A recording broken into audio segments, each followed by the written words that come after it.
I think it's really the fear of failure that holds a lot of people. My job at McKinsey came out of the fact that I had no choice. I am lucky to be born in a country that is expanding and growing. And whatever might be the case with other people, there's enough opportunity for me personally that I can make something good out of my career. And she gave me the best piece of advice anybody has ever given me.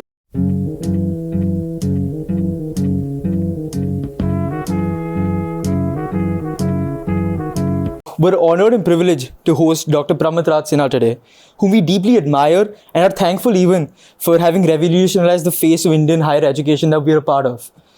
Mr. Sinha is an alumnus of IIT Kanpur and has completed his master's and PhD in mechanical engineering and applied mechanics from the University of Pennsylvania. Post that, he joined McKinsey, where he was a partner and was instrumental in building the India practice. Sir has built some of the most reputed institutions in the last few decades that have brought to India a new flavor of educational pedagogy, the Indian School of Business and Ashoka University, where we're actually shooting this. Sir has also launched several other notable initiatives like Harappa, the Vedika Scholars Program for Women, and the Naropa Fellowship, and has most recently taken on the role as the president of Upgrad.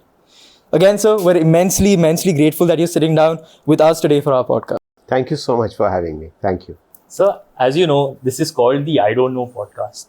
And the entire purpose of this podcast is to try and understand things from a fundamental lens. And we want to take that approach by speaking to people who are at the forefront of change. And here we are today, trying to decode Indian education with the leader of Indian education, yourself. So today's podcast will broadly have two major parts. Firstly, we would like to understand your insights and learnings from your journey building these institutions.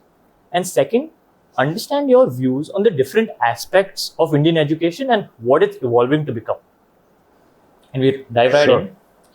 So, sir, we would like to start with something very fundamental, right? Education itself.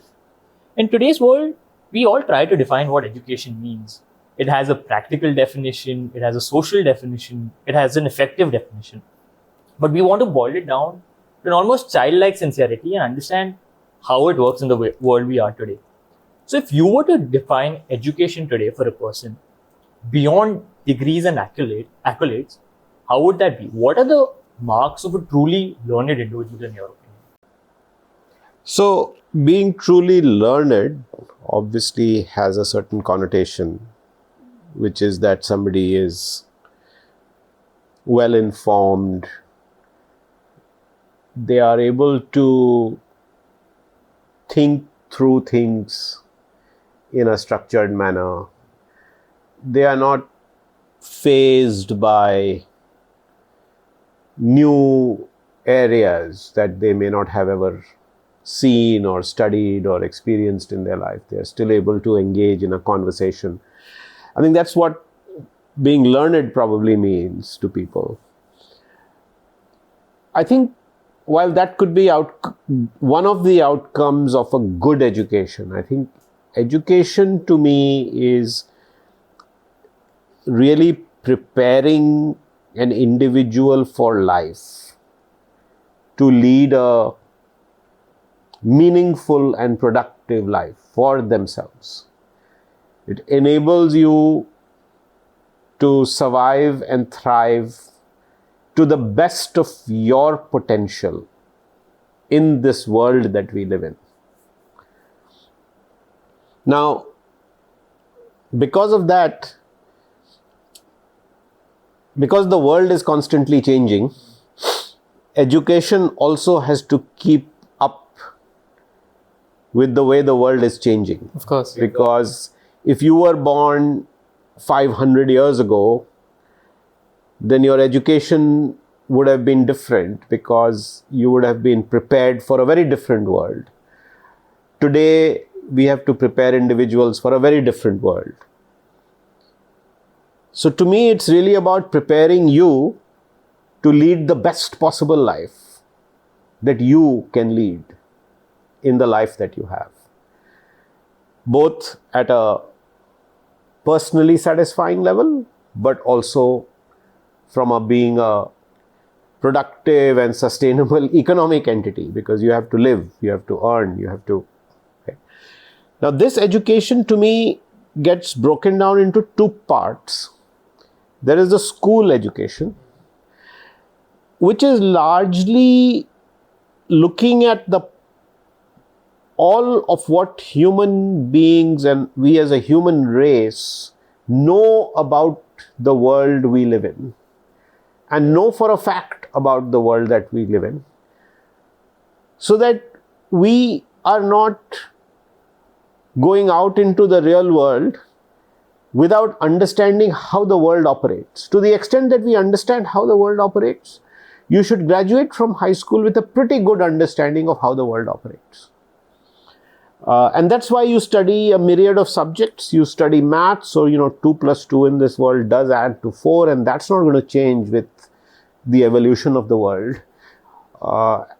And a triangle is going to be a triangle, and a right angle triangle is going to be a right angle triangle, and H2O is going to make up water, and so on. So you need to know how this world works, how it's assembled, what are the various ways in which it works, which of course is part of school education. Part of this is also part of college education, but college education is much more about you then discovering who you are and how you want to play in this world. So if school education is a fixed menu, college education is a buffet where you can choose for the journey ahead, what all do you want to pick up from the table. And that's the two parts to school and college education that feed into the larger education that we were talking about, which is to make you survive and thrive in the world. So that's how I see it. Now, even in school, you are taught to be somewhat creative, curious.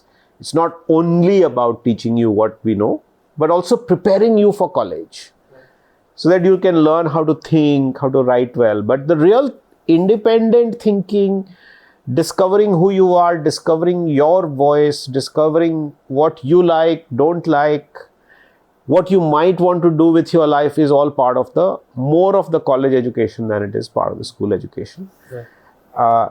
You still study a little bit about how the world operates in the college, but it's much more about discovering. So when we speak about college education, right, we see that it's more often than not tied to the hip with one's career and one's career prospects. And we as students, sometimes we find ourselves involuntarily sort of focusing on grades that reflect on our mark sheets, that eventually maybe decide how our careers are going to pan out, at least for the immediate future, rather than focusing on broader learning. So our question is, whilst in college education, let's talk about college education, how do you optimize for learning and how do you optimize for the career aspect of it? Is it about seeking a balance? Is it about personal objectives? Or is it about some other confluence of factors that would tie into this entire picture? So it is about balance, but it again becomes about the world you are in, about your personal situation, and how much you should focus on career versus learning, or both. Mm-hmm. If you are somebody who comes from a modest background, you really need a job. You may not have the evidence that you are great in terms of your ability to study multiple subjects and handle different subjects based on your school education.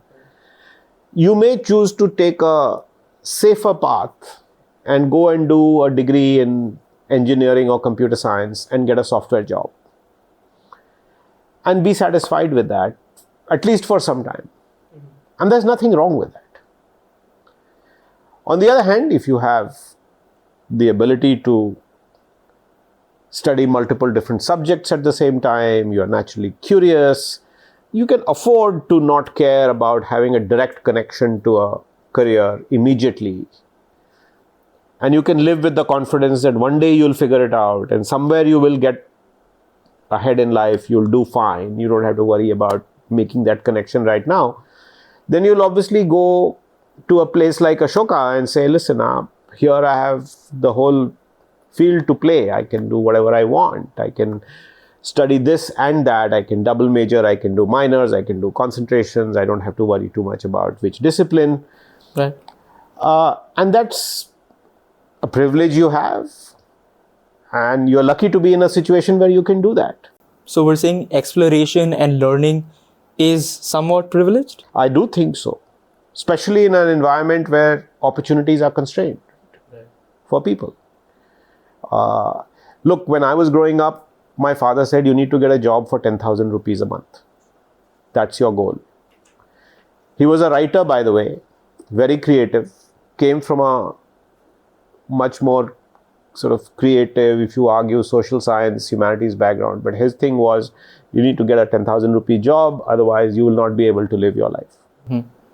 Now, he had such a powerful influence on me that for me, while I was very interested in writing and also pursuing some of the creative disciplines, I was very clear that since I had the marks and since I had the intelligence, that I should try for some professional approach. So I obviously went into engineering. I also took the exams for medicine because I wasn't sure what I wanted to do.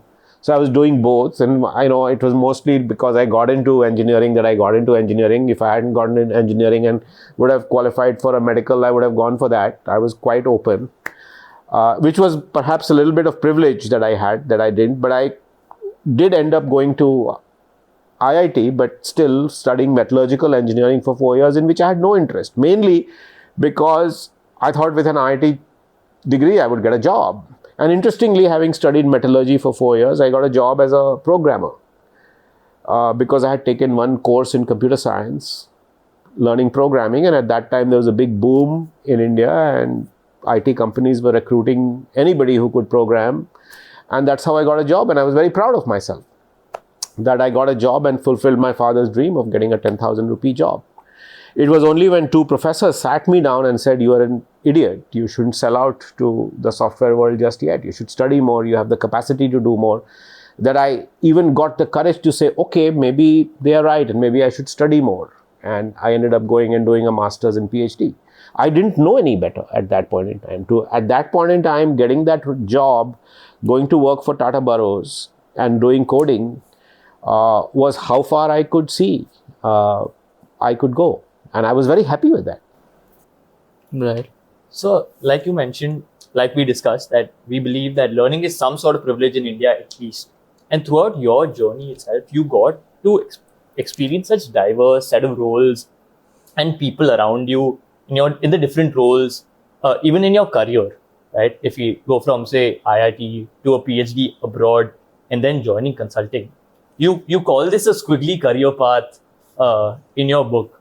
But again, for the vast majority that, like you said, is looking for stable jobs, how do they find these diverse experiences or find more dots, as you mentioned, in seemingly or relatively more linear career trajectories?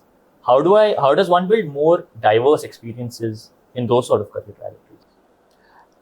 I think even in those seemingly narrow trajectories, as you call them, you can find diversions. You can find little threads that take you beyond just the straight and narrow. And that's what your podcast is also about, right? Don't give up. Be naturally curious. I could argue that 4 years of metallurgical engineering really prepare you only to be a steel maker and an iron maker. In fact, the advice I was given when I was picking that discipline was against what I wanted to do. I wanted to study aeronautical engineering, which I was eligible for based on my JEE rank. But the counselors who were advising me, who were professors at that time, said, no, take metallurgy because you'll get a job with Tisco, Telco, SAIL. And that was a big thing for me, that, there were direct jobs available if I did this. And I would have been happy doing those jobs as well. But when I got a chance to move away through one course, imagine, for 4 years, you do roughly 40 courses at least, right? And I think we used to do many more in IIT because there were these smaller credit courses and so on. You do 40, 50 courses and you do one course, and based on that one course, you actually get a job in computers, what computer scientists were getting. So my point is that you're always going to find avenues that take you off in different directions. Now, your ability to take risk on whether should I take that, somebody else would say, hey, I'm trained as a metallurgist, why should I give that up? Or even as I moved from academia to McKinsey, I could say I'd done 5 years of PhD. I've built a career. I've built, a record of publications. Why should I give up on academia? Most of us are scared to make that slight detour. Part of it is our conditioning. Part of it is insecurity that, oh my God, I've been told to, get this job. I've got this job. Why am I departing? Or I'm staying on the straight and narrow course. It's steady. I think it's a question of risk appetite. And risk appetite improves the more experiences you have and the more failures you have and the more things you do wrong when you make these choices. So I personally think that anywhere you are, you should be looking even for calculated risks, even for minor risks, even from small changes to see how it feels. And being okay with making some wrong choices sometimes, volunteering for something, trying out a new position within the same organization, which may seem very far away from what you've studied. And having the confidence that, hey, if it didn't work out, I'll always be able to come back. Or if it works out, hey, I would have discovered something new. Now, it's easy for me to say that. Not everybody has the same level of confidence. And again, goes back to, I think you are effectively privileged if you have the confidence already. But I think you have to proactively develop that courage and confidence by taking small measures, at least in the early years, to get comfortable with the idea of doing some things that is outside of the straight and narrow. So do you think that's an ingredient for success? I do think so. I think also because it's required in today's day and age. Dynamism. This is a little bit cliched and hackneyed to say this, but the pace at which our world is evolving, you can't be sure about any path. So regardless of what background you come from or what level you are, or whether you are in a modest job or a high-flying job, I think you have to be prepared that something or the other is going to shift. And so developing this is what people are now calling resilience, right? That your ability, whether you call it agility to proactively move around, or resilience, which is, hey, if there are setbacks, you are able to recover from them. For both, you need this ability to take on these risks, to be able to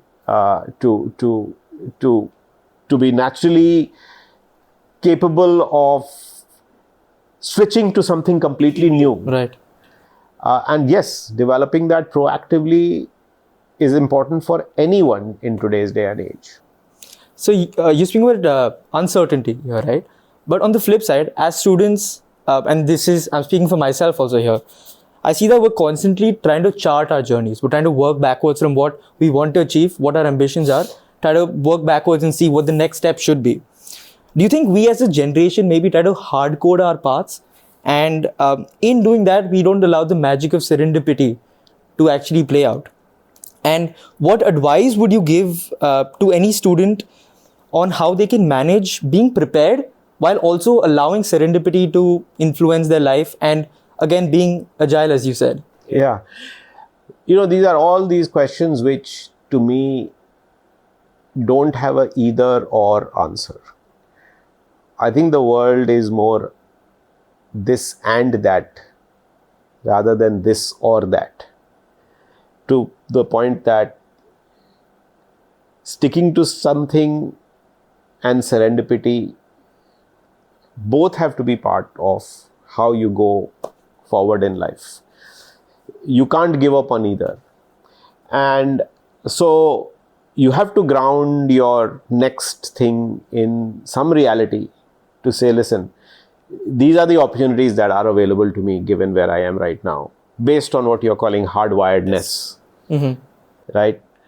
But on the other hand, I'm going to start kicking the tires and pushing the walls and pushing the boundaries of this, going outside of my comfort zone to explore beyond this what is possible. And ultimately let the world decide whether they want me or not, rather than eliminate something just because my hardwired thinking says, oh, this is not possible. Right, okay. So not giving up on possibilities is the way to think about this, and saying, yes, because I'm studying, I'll just say, political science, maybe I will be eligible for an academic career or becoming a journalist or joining politics or becoming a commentator or a public policy guy or somebody who goes into an area connected with political science. Or you can say, listen, actually, if I look at political scientists, they're going into all kinds of jobs. I remember McKinsey recruited recently a political scientist from Ashoka's campus. So there are opportunities available outside. And if I want to try out something other than these so-called linear paths, then I should throw my hat in the ring. And if something works out, then I'll see whether I want to do that versus staying to this in this path. And I'll give myself that option. I think most people are uncomfortable with that because they think you're being wishy-washy. They think you don't know what you're doing. I think there's nothing wrong with having options open. I think there's nothing wrong with acknowledging that you are today in a world that there are many more options. And you should try out those options. So it again comes back to the way you think. By the way, this notion of hardwiring or working backwards was not just your generation. It was there before also. Of course. In fact, we were much more hardwired. Your parents are probably much more hardwired than you are. Sure. They're looking at your Ashoka education and saying, why are you doing all this? Where are you going? Where is this leading to? And they can't see a path. So, hardwiredness is inherent in all of us as human beings. We want certainty. We don't like uncertainty. Uncertainty causes anxiety. As you start getting towards the end of your 4-year journey at Ashoka, you're like, okay, what next, what next, what next? And wouldn't it be nice if somebody just decided it for you? Right? You may be kicking and screaming and saying, no, I want choice. But that's the best way to go, right? To not give you a choice and then you have no choice. But obviously now you have choice. That is what causes this problem, because that's when you start having the privilege of even saying that, hey, maybe there is serendipity. So I do think that at different points in your career, you will have serendipity. At different points in career, you won't have the option to to choose what you want. And that has happened to me too. Frankly, my job at McKinsey came out of the fact that I had no choice because I had turned my back on academia. And I wanted to get out of it. It was stifling. And then I was like, oh my God, what am I going to do now? So suddenly, this opportunity appeared and I threw my hat in the ring and I got it and I said, okay, I'm taking it. I didn't know what I was getting into. Management consulting, from being a robotics engineer, it was like, okay. But then in some ways that was the only job I could get at that time. I just got lucky. So you will always find in any career points in time where people are forced to do something because they have no choice, and that becomes, in hindsight, the luckiest break they got. And then there are other times when you have lots of options and you think hard and you say pros, cons, you talk to 100 people, then you decide and then you discover, oh my God, why am I doing this? I shouldn't have taken this call. That stuff is going to happen. But I think you need a good mix of both over a period of time in your career. Right. So like you mentioned, your generation would have been much more hardwired than us. And for you, like you mentioned, the serendipity in your entire journey was, say, like the McKinsey example you mentioned, right? Like getting that job had some element of serendipity or luck in it.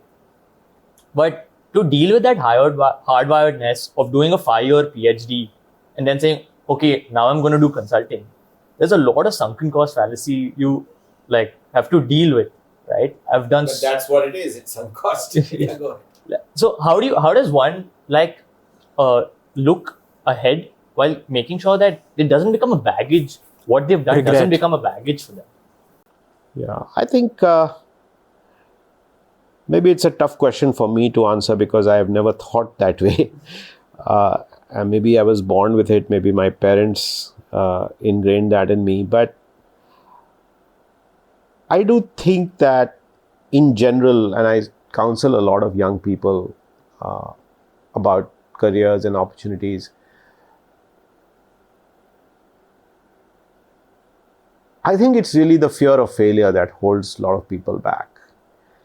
And the fear that by switching they would be disadvantaged, that by getting into something new, they would lose the credit for all the hard work that they have done before. And what people don't realize is that on that earlier path, they wouldn't have anyway been their best. So the reason they are leaving that path or getting out of that or getting out of the 5-year PhD sunk cost is because they wouldn't have been happy. And if they were not happy, they would not have been successful. They would not have made it as an academic. And that's why I jokingly say I'm a failure as an academic. But part of it is true, right? I didn't enjoy doing what I was doing.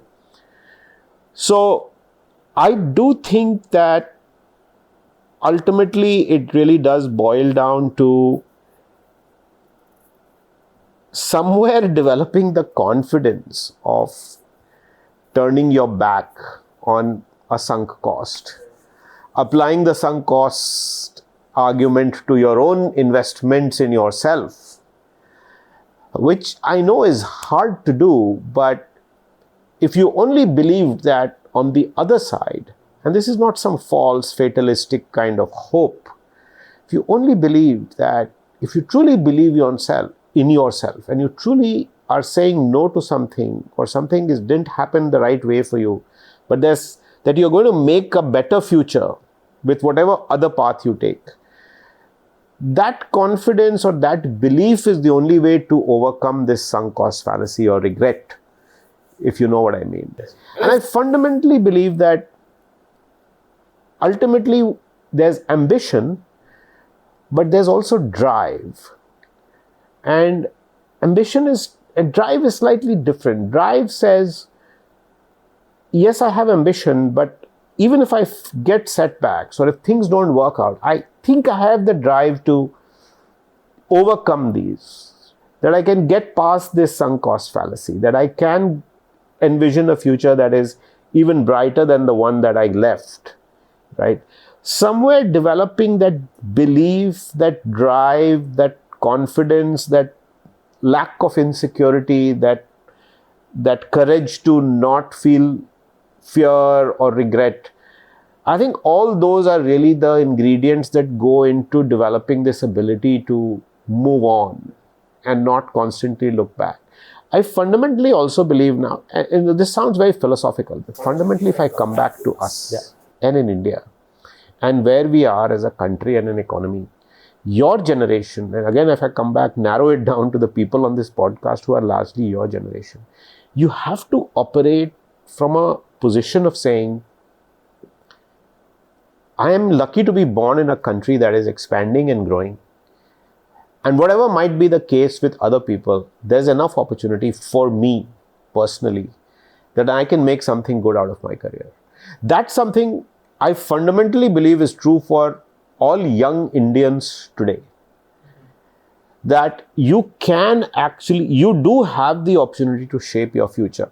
Whether it is in India, whether it is in a country outside India, whether it is migrating to China or Germany or working in another part of the world, if you think of the planet as your playing field, then for a young Indian today, there is no reason for you to be despondent about giving up something or not being successful at something, because there are 100 other things that you can be doing. And again, this is not some motivational speech I'm giving. This is the hard reality. You cannot say that there isn't enough opportunity for me. Yes, what may not be there is that you may not be lucky enough, and that is where privilege comes in, that you have a stepping stone or an education or the ability to crack that opportunity. But even a laborer in Bihar today, and I don't mean to suggest that the lack of education, their drive gets them to go and work in Ladakh, right? Or go and work in Kerala, because they know that they have that opportunity to do that today, which wasn't there decades ago, at least when I was growing up. So I think that you have to nurture that strong drive and belief that there's an opportunity for me out there. It's better than wherever I've been, and I have to not give up in my quest to find that new opportunity. There is something out there for me that is just for me waiting there. In pushing your self-belief, in being confident, how do you, or what suggestion do you have for students to not tread the path of arrogance and condescension? Listen, I think if you are arrogant, you are being arrogant with yourself at the end of the day, right? In the sense that you think you've arrived, you think you've got it all made. And arrogance in this case will be thinking that something will land on your plate without you doing anything about it. Sooner or later, you'll get hit hard, right? Your arrogance will get chipped away because good things won't happen to you.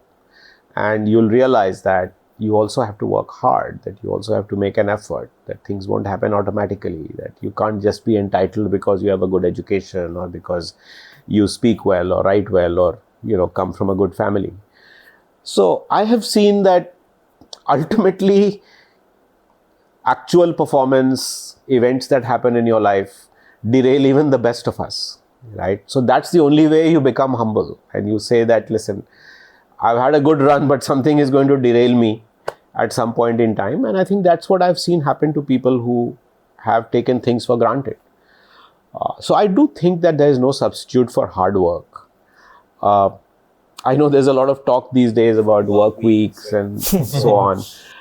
But staying away from that argument, I think it is true that while I'm saying that there's a lot of opportunity, I also realize that for each of those opportunities, there's a lot of competition. Right. So you have to take your life seriously in terms of building your life. And the 20s and the 30s are really about that. I have to tell you that the work ethic and the discipline that you put into your 20s and 30s is really what ultimately reaps you the rewards in the future. So as long as you are not wasting your time, as long as you are doing stuff meaningfully, you won't become arrogant, because when you put in the effort, when you see the results, the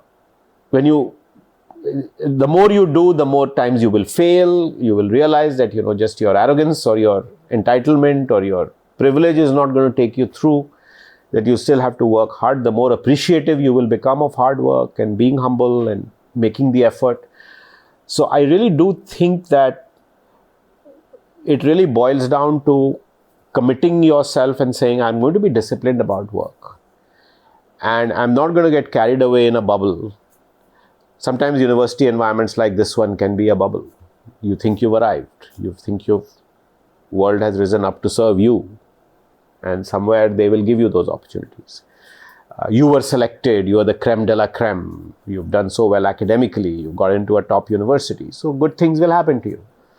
I've seen too many cases of people going into the best environments and not getting the right opportunities afterwards, or squandering opportunities because they didn't apply themselves and did not work hard enough. So this sounds a little bit preachy, but the truth is that, look, you've got a privilege of being for 4 years in a great environment. Make good use of it. Where else will you get a chance to study in a scholarly academic setting? Forget what others are doing, right? I look back on the 4 big years of my life at IIT and I say, I didn't invest. If somebody had told me, listen, this is the 4 years that you will have unfettered, residential campus, read a lot, discuss things a lot. I did invest a lot in extracurricular activities, but I did not really expand my knowledge as I could have, because nobody told me that opportunity will never, ever come again. Postgraduate education is not the same, right? So not letting opportunities go, being humble towards the opportunity, at least, be arrogant towards the world, but be humble towards the opportunity that has been given to you and get the maximum out of it. Don't let go at all, saying, wow, this is a real privilege, I've got this, I'm going to get the best out of it, will actually make you more successful. Right. So I think your answers till now have really provided a lot of clarity, especially for a student, right? Like, because the people watching this would be mostly students, and for these answers to come from you, who's dealt with students for 2 decades now. So of course you know what works with students, what doesn't.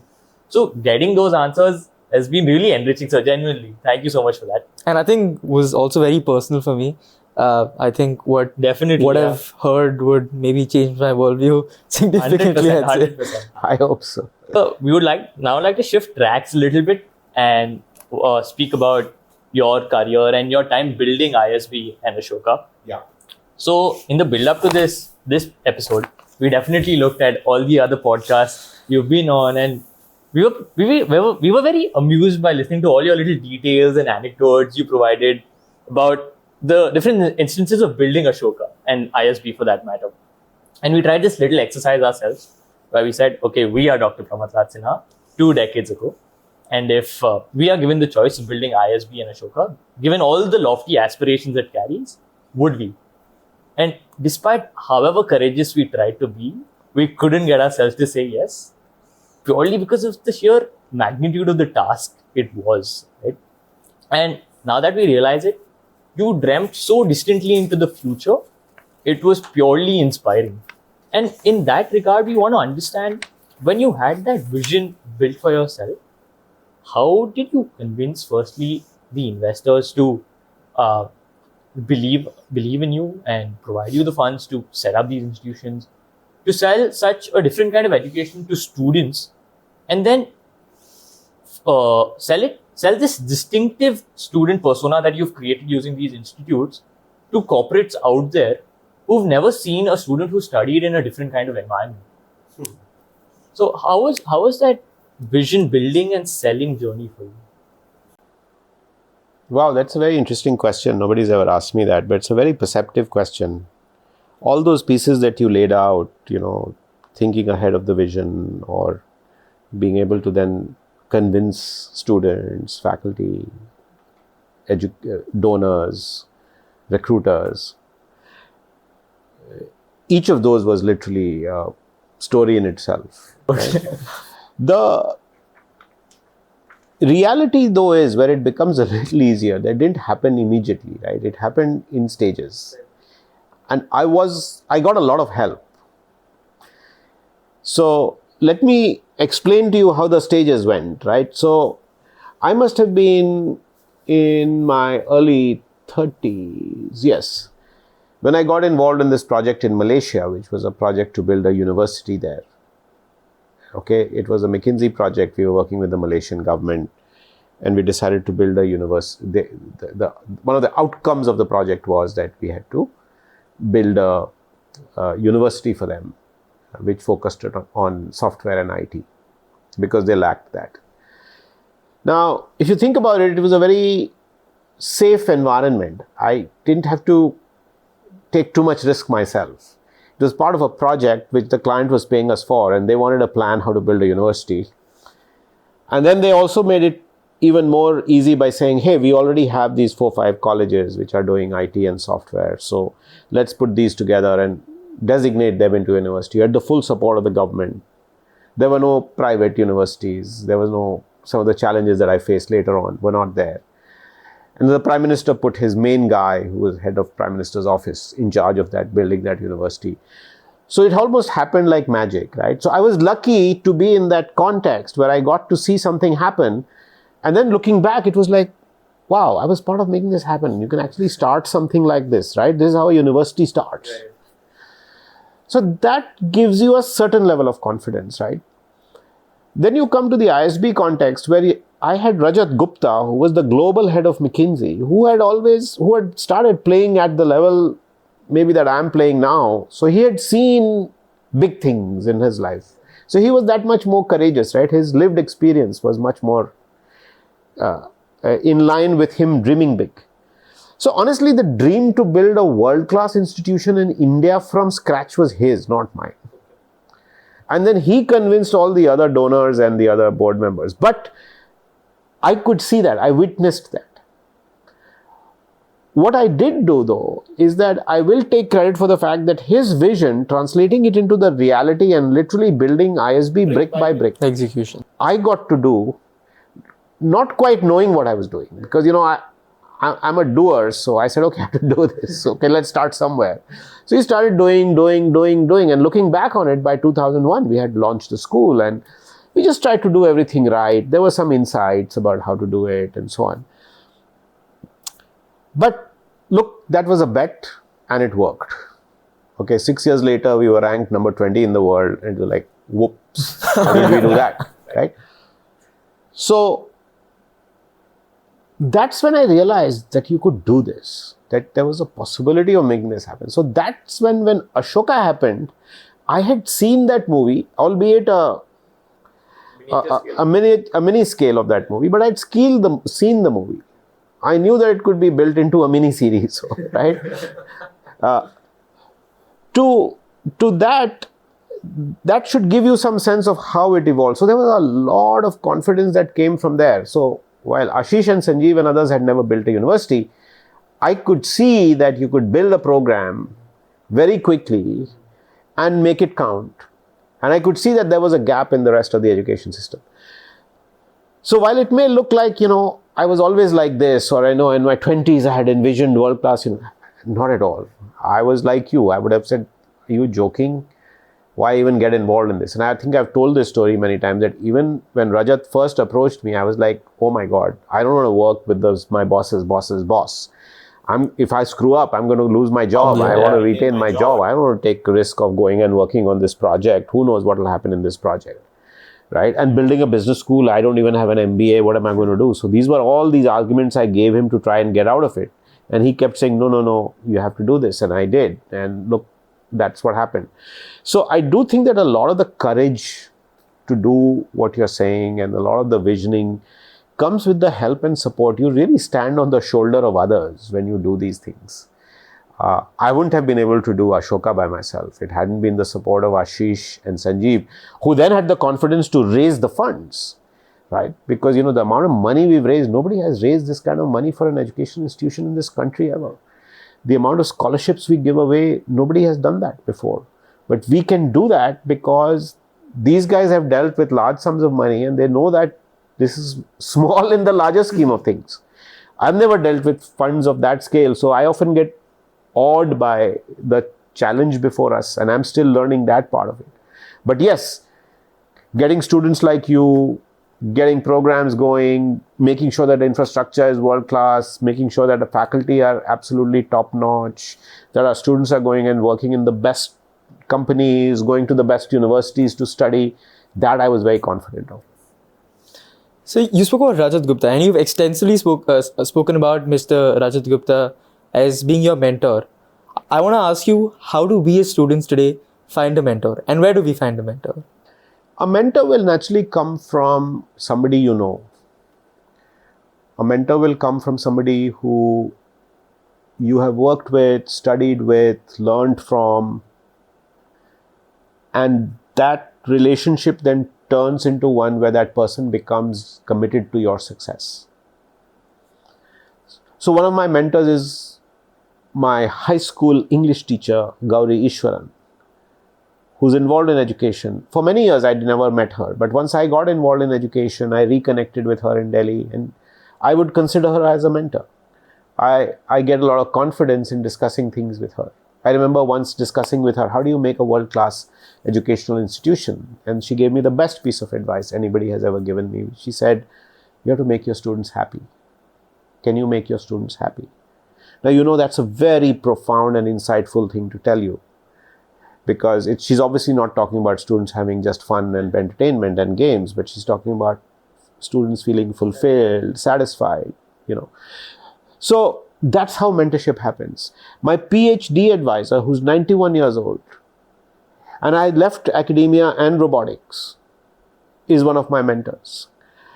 I went on a vacation with her just this past summer back to her hometown in Bratislava.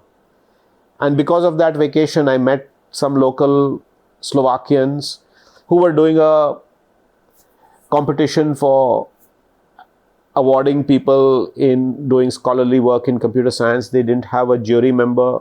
I called Professor Subhashish Banerjee, at our computer science department, and 2 weeks later he was on a plane in Bratislava judging this competition. Why did that happen, right? So I think you have to find people along the way who are people who you really have a great connect with, and you know that they will unselfishly support you. There's no hidden agenda. All they care about is your success. And those are the people to grab onto and not let go. And often we make the mistake of again being hardwired and saying, oh, this person has to be in my field. If I want a job at McKinsey, let me get a management consultant or an ex-McKinsey guy as my mentor, because mentors don't get you jobs. Mentors give you confidence. Mentors are thought partners. Mentors are people who just give you the resilience that we've been talking about when you're going through a hard time, to sit down and say, listen, I'm struggling with this. What do I do? One of my mentors is a McKinsey partner who worked with me in my very early days in Toronto. He's a Singaporean. This would be 30 years ago is when I first met him. So I still reach out to him when I have a professional challenge. And he doesn't understand what I do. He's remained in consulting and leadership. I have gone off in a completely different direction. But today when I think of people I want professional advice from, I would pick up the phone and call him. And you know what? He's a leadership guy. He's a guy who's very involved in leadership development. So he looks at everything from a leadership lens. So it's a very interesting perspective. He may not know nothing. He may not know anything about the field I'm asking for advice on. But because he looks at things from a very different perspective, he's always able to add tremendous value to a problem that I might be facing in life. And like I said, he'd be unselfish. He would give me advice that he truly believes will take me forward, that will help me, that will make me successful. So that's how you find mentors. You'll know when you found a guy who you want to be your mentor. And then you'll ask them, and then they will agree. But nor can you do what a lot of young people do, who will meet me at a conference, who will hear me speak, and they'll come running to me and say, sir, can I have your card? I want you to become a mentor. I can't become a mentor like that. I can't become a mentor to just an Ashoka student. I don't know them. I've not worked with them. I've not taught them. I can't. So you have to develop some basic relationship, and then you build from it. It's like any relationship. That makes a lot of sense. So we'd now like to shift gears to education and what the future of education holds in India, at least, right? So starting off with education in India, why it might be good, bad, or ugly, and what's the purpose it intends to serve. So we see that education in India, and worldwide for that matter, focuses on finding the best students rather than making students the best. What do you make of that? Do you think that's fundamentally flawed, or is that effective and practical? So the world over, education systems are layered. They are tiered. You have the top universities, which try to get the best students and the best academics and put them together to come up with the best ideas and the best research and the best outcomes. But there are next tier of universities, and they could be tier 2 or tier 3, which are also serving a very important purpose, which is to take the students who may not be able to make it to the best, but also deserve a good education, who deserve to be given a chance to be the best, who may be start at tier 2 but can graduate to tier 1. That is how education is ideally organized the world over. And this is a solved problem.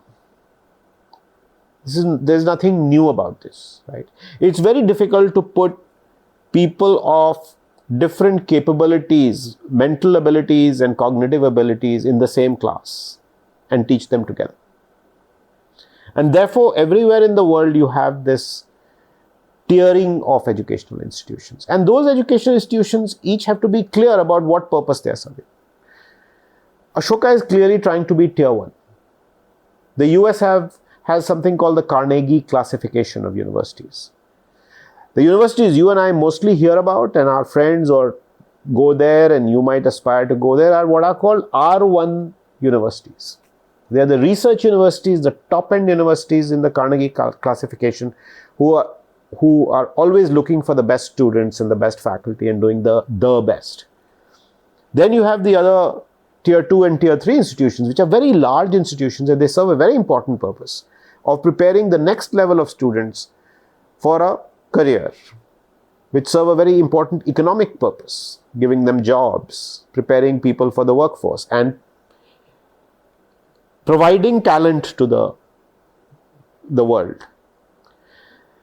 Then there's a third and fourth tier, which is, the community colleges. The community colleges are for people who are not able to make it to tier 1, tier 2, who are not privileged enough. They need a job. They need to earn on the side. They can't travel to Sonipat to study. They need to live in Surat and work and study on the side. So they are community colleges. Those are very high quality, but they are local. They are local colleges. And you can graduate from that to a tier 2 or from a tier 2 to a tier 1. That's how university systems are built around the world. We don't have that clear classification here. It's kind of muddied. It's kind of muddled. We now have NIRF rankings. We do have an informal system where, IITs are supposed to be very good. Delhi University is supposed to be very good. Some private universities are supposed to be very good. But there's no clear classification. And everybody is trying to do everything. But the same person from Surat could go to IIT. Yes. That's the difference between education abroad and India, you'd say? No, the same person from Surat would have gone to IIT, but they are still in Surat because they either could not crack the exam or they could not afford to go, or afford in the sense that they couldn't leave their job and go to some other place. But they would be given the opportunity to go to an IIT by getting a high quality education locally, which is of good enough quality to enable them to use that as a springboard for success. They don't need to get the same education that they would get into an IIT, but they need to still get a good enough education to give them a chance to break out of that level, get an opportunity to be able to jump off, spring from that level to the next level. That's the crux of it. So today we have not been able to create a tiered system where at some level the quality of what is being provided even at a community college level is good enough for that person to really feel that they have an opportunity to go to an IIT or an Ashoka eventually. Because as we go down the tiers in India, the quality just drops off so poorly that you are done for life. If you can't get into one of the top places, you have no hope, or at least you give up hope. So you've previously, you mentioned IITs and IIMs being at the top of this rung. Right? And as we gathered in the preparation for this podcast, we heard you once saying that you're not a fan of entrance tests as such. But the IIT and IIMs that we have serve a purpose that is just greater than education in India, which is social mobility also. Right? That a single entrance test might be one of the most effective ways of testing such a massive pool of students that India caters to, right? So what is your alternative or alternative to an entrance test based entry into these top colleges in India that are serving a purpose of social mobility for the masses as well? I don't think you necessarily get rid of social mobility if you have a different entrance criteria. I think places like Ashoka also provide you social mobility. And it isn't only an entrance test that can provide you social mobility. An entrance test is an easy way out when you're dealing with masses. I think it's a lazy way out. What are your... do it as people do it anywhere in the world. You can get a score in one test. Yeah. And then you apply to different institutions. Let the institution decide whether you're good enough or not.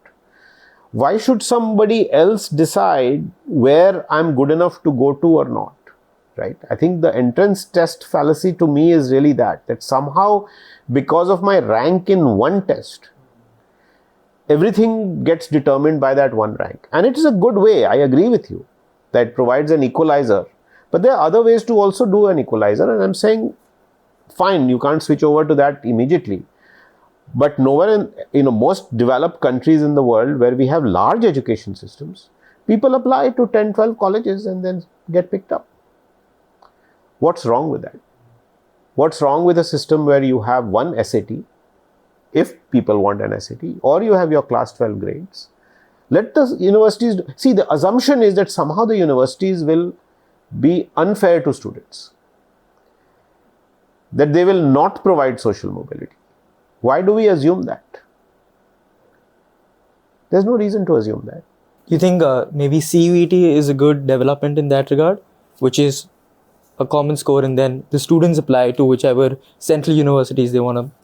Yes, I think in that sense it's it's much more of a test score that is used and not so hardwired as the JEE or the NEET. Even the JEE and the NEET work at the next level, right? Where it's not that you are forced to go into a particular, it's in fact the higher ranking students who have fewer choice.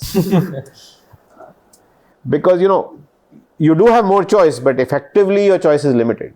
If you get a very high rank, then you want to go to IIT Bombay or IIT Delhi. You can't go anywhere else. Right? So why not let IIT Bombay and IIT Delhi decide who they want? Right. So I know that it's a controversial topic because everybody assumes that somehow people will not have social mobility unless we have one exam and we decide. Somehow people will shut out other people. Why do we assume that? I don't think that is true. Even as a private sector university, we are so focused on making sure, and so are Kriya, and so are Jindal, and so are Ahmedabad University and Flame and all the others. So I don't think we should, Shivnadar and others, I don't think we should assume that. So I'd like to understand your opinion on pedigree in terms of education or institution. To my mind, pedigree is an almost accurate way of judging an individual's potential and drive. For example, you go to IIT, you go to IIM, you go to McKinsey. Those are solid credibility metrics that stay with the individual forever, right? Simply because it signals that, look, they're determined, they're motivated, they've worked hard at every step in life, and they're competent to that end. But on the flip side, we see that pedigree induces toxic competition. And the argument that you can't judge a person merely by their CV, merely by the educational institutions they've attended or where they've worked at. So what's your take on this difference? I think I look at pedigree, I look at where they have, you shouldn't also penalize people if they've gone to good institutions, Of course. worked hard and done well. Right? So I think you have to look at that. But then I think you have to look at attitude and drive and ambition and people's ability to work well with others. And that's why a holistic assessment is important. But that's a second filter. Is there a second filter? I don't think there's a hierarchy I'm suggesting. Okay. I think both have to be used. And that is why at Ashoka, for example, we interview everyone. Right. Because at the end of the day, that's when the personality of the person beyond the institute, otherwise you'll just take everybody from Sriram School, Delhi, or pick a favorite school, right, where people get high marks or do well, right? So it's actually when you want to open it up and give people a chance that you have to actually look at both the pedigree, but also The individual. the individual accomplishments and allow them to look, allow one to assess holistically. Right. So we as students, we're at a juncture where we graduate in a couple of months, in a year, and we have the tough decision of where we're going to start our career from, right? What advice do you have for students on how to pick jobs if they have a choice, right? Is it about the job which provides for real learning, for intellectual stimulation? Is it about a job which has the people who push you, who challenge you, who engage you in conversation?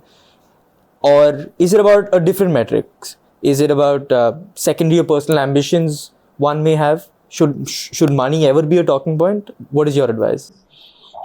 Look, it should be all of those things. But the main thing is that you should not wait for CDO to bring you an opportunity. If you are graduating next year you should start talking to alums who are working in different organizations. You should figure out what have alums who have been in your area of major actually done post Ashoka. Do any of those intersect with your interests? This is assuming that you don't know what you want to do or you're totally lost. I'm starting from that premise. I would find out where have people gone, what are they doing. I would call them up, I would reach out to them, I would say, how are you enjoying the work? Because, even though you have all these criteria, how do you know? Through the application process, you will only be able to tell so much. Is it a learning environment or not? Are people going to push you or not? How much money are you really making? Is it worthwhile taking a higher paying job in Bombay but having much higher costs than earning something less in Lucknow and making more, saving more money? So all of that work needs to start. It's like a project, right? It's one of the biggest decisions in your life, right? Most people don't put in that effort. They're delaying it that, when CDO happens, I'll make a resume. Then, CDO does interview training session. Nobody shows up. CDO brings in people to talk about.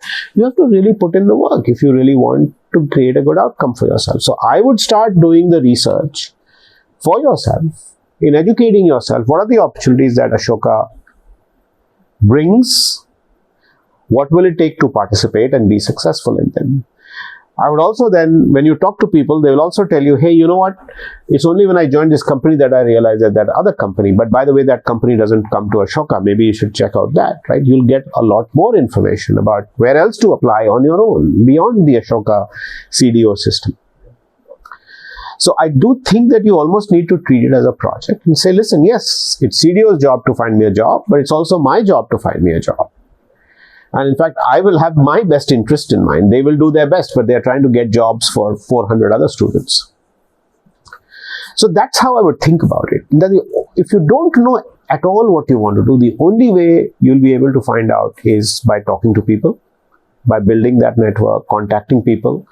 And then once you've talked to those people, you'll kind of create a little bit of a narrowed down list, but have a broad list. Apply everywhere. Let them choose you before you have to choose them. If somebody is willing to give you a job and something that is interesting and attractive, let them decide. Why should you decide? You're open. And again, this might sound like, you don't know what you're doing, but it's not. You have options. That's why you're applying everywhere. I think that's some advice that will really be helpful to us for sure. While some of us are at the juncture of diving into the corporate world, a lot of us are also at the juncture of pursuing our education even further, right? In India today is seeing a meteoric rise in the number of these focused graduate schools, say Masters Union or say the Scalar School of Business, Mesa School of Business that are coming up. But for a student deciding to enroll in these new age institutions, right? How do you think about career-oriented, a career-oriented learning path versus the lack of a pedigree that they have, which you said, of course, does matter. How does a student think about that? So this may, since you've named some institutions, I will be singled out for making this comment, but I don't think you should go to any of these institutions as an Ashoka student, because they are meant for career-oriented students, and I don't think most Ashoka students should be opting for such an option so early in their careers. You've got a huge leg up from attending Ashoka, which you don't realize, and these should not be in your consideration set. You should be setting your sights much higher in terms of saying, how do I now go to a higher rung institution where I'm actually adding to my to what I've built so far. But so as non-Ashokans, say there are a lot of non-Ashokans watching this.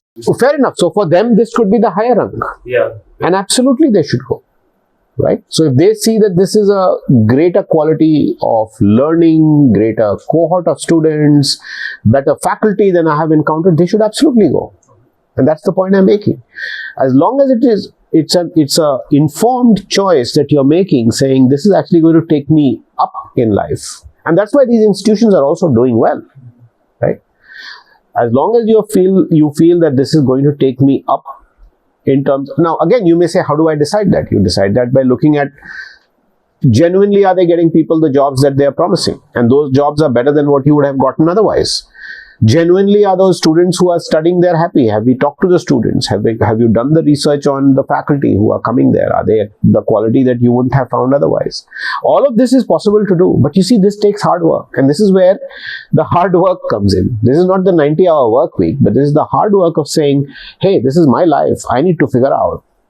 I need to really figure out where I want to go, what I want to study, who I want to study with, why I want to do that. And that's a lot of work and introspection that is required. So while this question was about different options of a postgrad, a lot of us are questioning the idea of postgrad itself, right? And especially when I say that in the context of the MBA, right? I wanted to understand what your perspective was on the future of the MBA and who it will be meant for, or who it is meant for. See, the MBA is a degree that allows you to switch into the corporate world from any field. It's the best switching degree on the planet. So if you have done political science or history and you want to go and work in business or management, the MBA gives you the right kind of pathway to make that switch. If you can make that switch on your own, that's fantastic. But if you come from any other field where you don't have a businessy background, like you don't already have an economics or a business or a commerce degree, the MBA is the best leveler because it's a conduit through which you erase whatever it is that you did your undergrad in. And in that sense, it's not just the mark, but it also teaches you. It actually builds a very powerful network of people you do that with who become your fellow travelers in life when you work in the corporate world. It's a way for you to put yourself in a different orbit because however much people may decry the MBA and so on, the truth is the best companies in the world, the best corporates in the world, the best organizations in the world still recruit MBA graduates because for them the MBA is a great filter. So that's the view I have. I don't think the MBA has lost relevance. I don't think the MBA is going to lose relevance, and it is particularly true in the Indian context.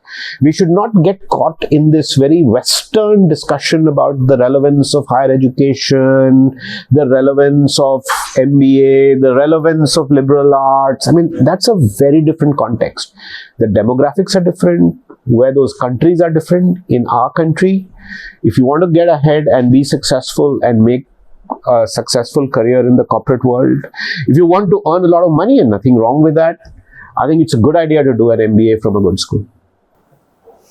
No, that makes a lot of sense. But sir, as we close the conversation today, and thank you so much for your time, you've been a stalwart building institutions for over 2 decades, educational institutions for over 2 decades. What is it that drives you and motivates you to build an education with the same passion and energy every day? I think it's students like you, and it might sound like a cute answer or something that sounds nice, but I genuinely believe in the fact that a good education can completely change people's lives and make them do the kinds of things that are so exciting that they would have never imagined they could do before. That happened to me. So it's not like I'm doing some charity. I'm just paying it forward. I got opportunities in life through the education I got. And I know that without that education, I would not have been able to access. My education has been a great, great privilege. And all the people who supported me in getting this education, whether it was my parents, whether it was my teachers, whether it was the Jesuits who set up a school in Patna, whether it was the government of India that created IIT Kanpur, whether it was my professors there who encouraged me to study more, whether it was the scholarship at UPenn, all of these have really, really given me the chance and shaped who I am today. And I've seen that I could have taken a very different path if I hadn't had the chance to do these things. So I think, given the paucity of high quality educational institutions in India, and this needs to happen at a much larger scale, I'm not able to do this at a much larger scale. All I'm able to do is be one person helping a group of people create one more institution, one more program, one more thing. It doesn't cater to the millions in India who need the same quality. I feel really incapable when I think of that. But I personally am passionate about this because every student who goes through any of these institutions, I fundamentally believe has to go through it and be transformed and feel like they've reached come out at a very different place than would have been otherwise possible. And the last thing is, I am tired of being told that we don't have high quality institutions in this country. I'm tired of having to always refer to Nalanda and Takshila as the top universities that we once had. I'm tired of this lament. I think we have to prove to the world and show the world, and maybe this is being a bit jingoistic and perhaps a bit arrogant, to say, why can't we have the best institutions in India? And we should. We deserve it. Our students deserve it. Our academics deserve it. Our country deserves it. And so that really keeps me up as well. I see a lot of what happens around campuses in our countries, and people forget that we have a much bigger duty and responsibility, which is to our young people, and to make them hugely successful, to give them the opportunity to really rule the world. And that's why you see, if you look at the room at Trump's inauguration, look at the number of Indians there. If you look at the number of CEOs of large corporations around the world, every year the numbers of Indians grows. And again, it sounds jingoistic, but that's the potential that people in our country have. What could be greater than creating the opportunity for more and more people to reach that potential?